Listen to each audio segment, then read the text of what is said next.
নমস্কার, বাংলার বার্তা থেকে বলছি সন্ময় বন্দ্যোপাধ্যায়। মহারাষ্ট্রকে ঘিরে যে ক্রাইসিস, সরকার পরিবর্তনের যে সম্ভাবনা, ঠিক সেই পরিস্থিতিতে দাঁড়িয়ে এ রাজ্যের তৃণমূলের লাভ এবং ক্ষতি, সেগুলো নিয়ে সামগ্রিকভাবে আমরা একটা বিশ্লেষণ করব আজকে বাংলার বার্তায়। খুব পরিষ্কারভাবে বলা দরকার, মহারাষ্ট্রের ক্রাইসিসে তৃণমূলের কোনো লাভ নেই। কেন বলি বলুন তো?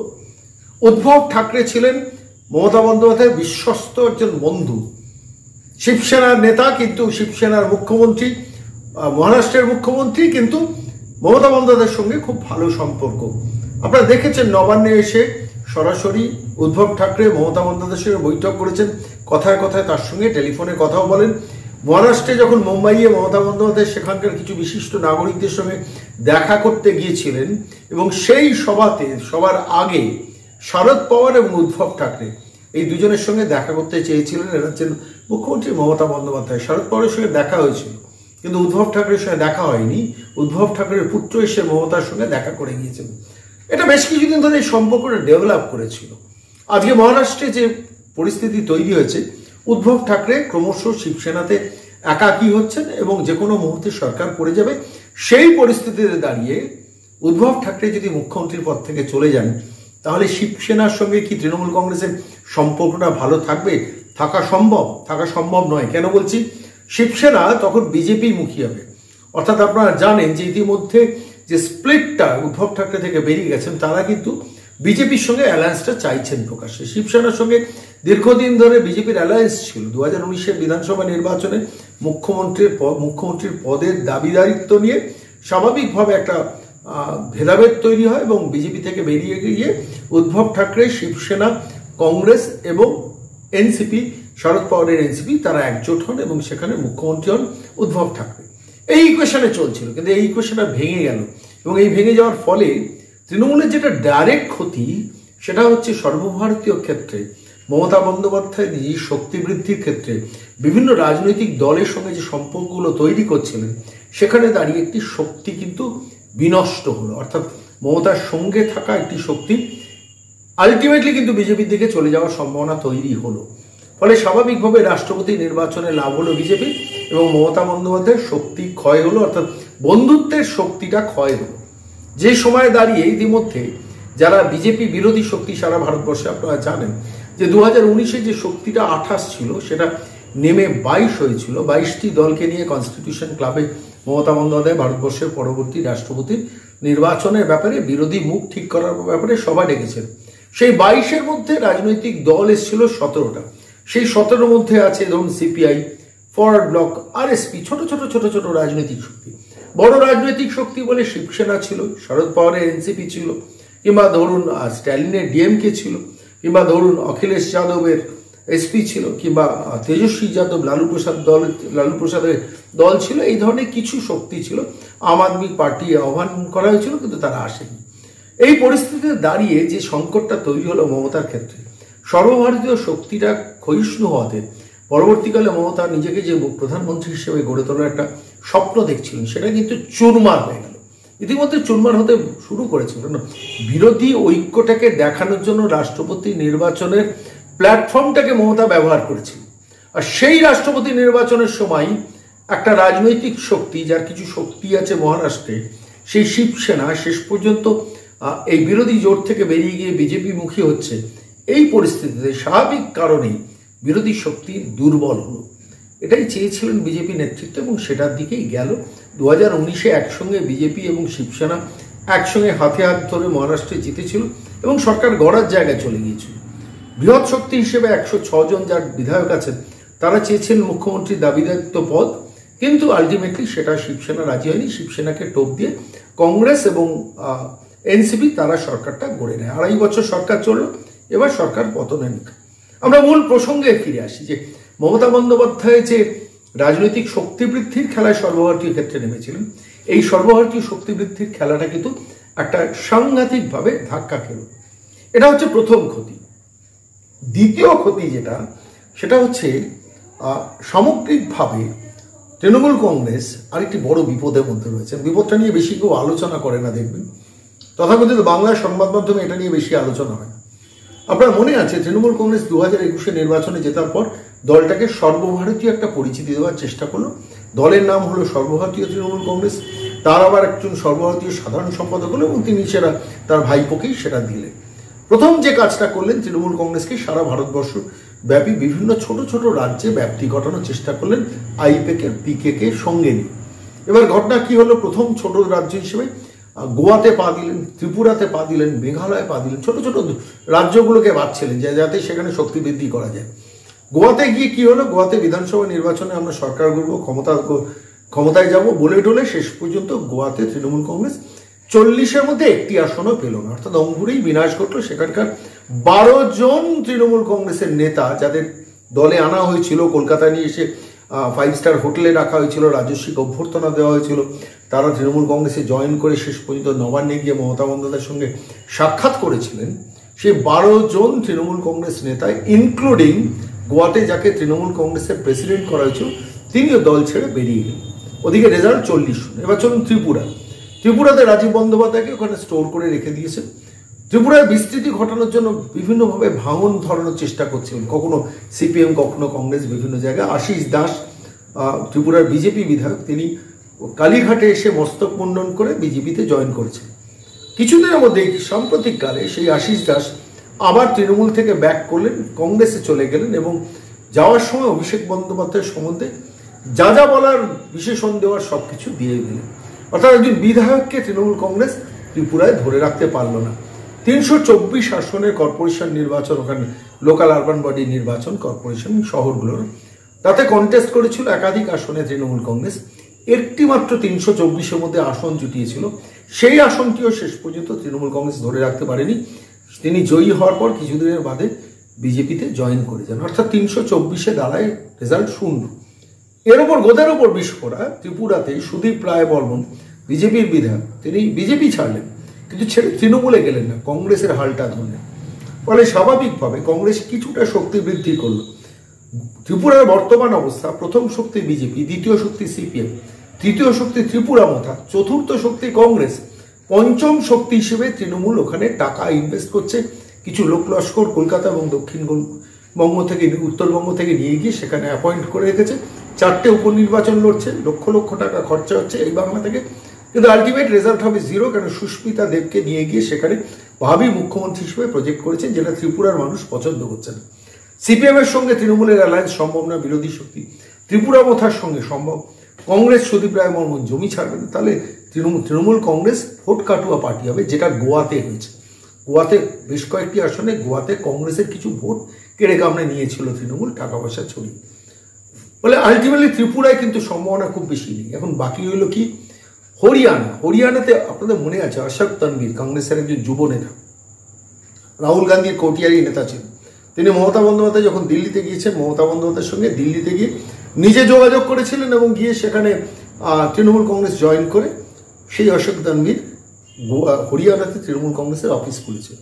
আমরা মাত্র কিছুদিন আগে দেখলাম যে সেখানে আম আদমি পার্টিতে জয়েন করে গেলেন কে, এই অশোক তানভীর। অর্থাৎ তৃণমূল কংগ্রেসের পার্টি অফিসে দরজা বন্ধ হয়ে গেল, দোকানপাট বন্ধ হয়ে গেল। হরিয়ানাতে তৃণমূল কংগ্রেসের অবশিষ্ট কিছু রইল না।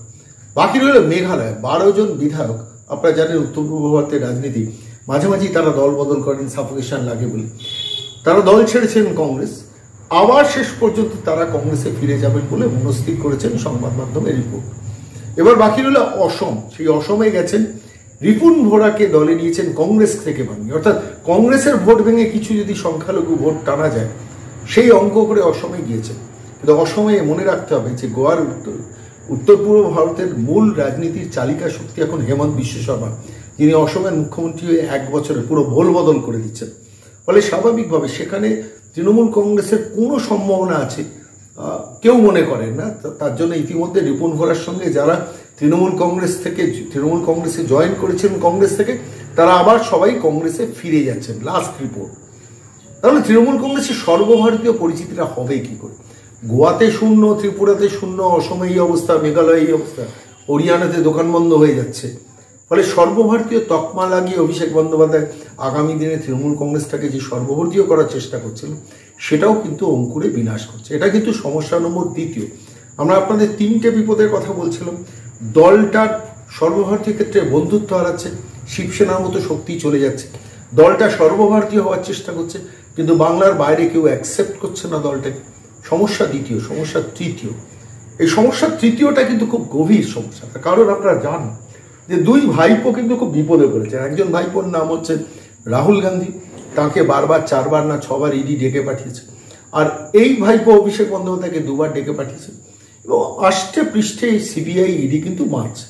মাঝে মাঝে মমতা বন্দ্যোপাধ্যায় বা তৃণমূল কংগ্রেসের মুখপাত্ররা বলেন যে আমাদের সিবিআই বা ইডি এজেন্সি লেলিয়ে দেওয়া হচ্ছে। আচ্ছা বলুন তো, আপনাদের জিজ্ঞেস করছি, আপনারা বাংলা বার্তার দর্শক, আপনারা রাজনৈতিকভাবে যথেষ্ট সচেতন। হাইকোর্ট থেকে সাম্প্রতিককালে 1 মাসের মধ্যে 12টা কোর্ট অর্ডার হয়েছে যেখানে সিবিআইকে তারা অ্যাপয়েন্ট করেছে। আচ্ছা কেন্দ্রীয় সরকার এখানে ভূমিকাটা কি? হাইকোর্ট কি কেন্দ্রীয় সরকার চালাচ্ছে?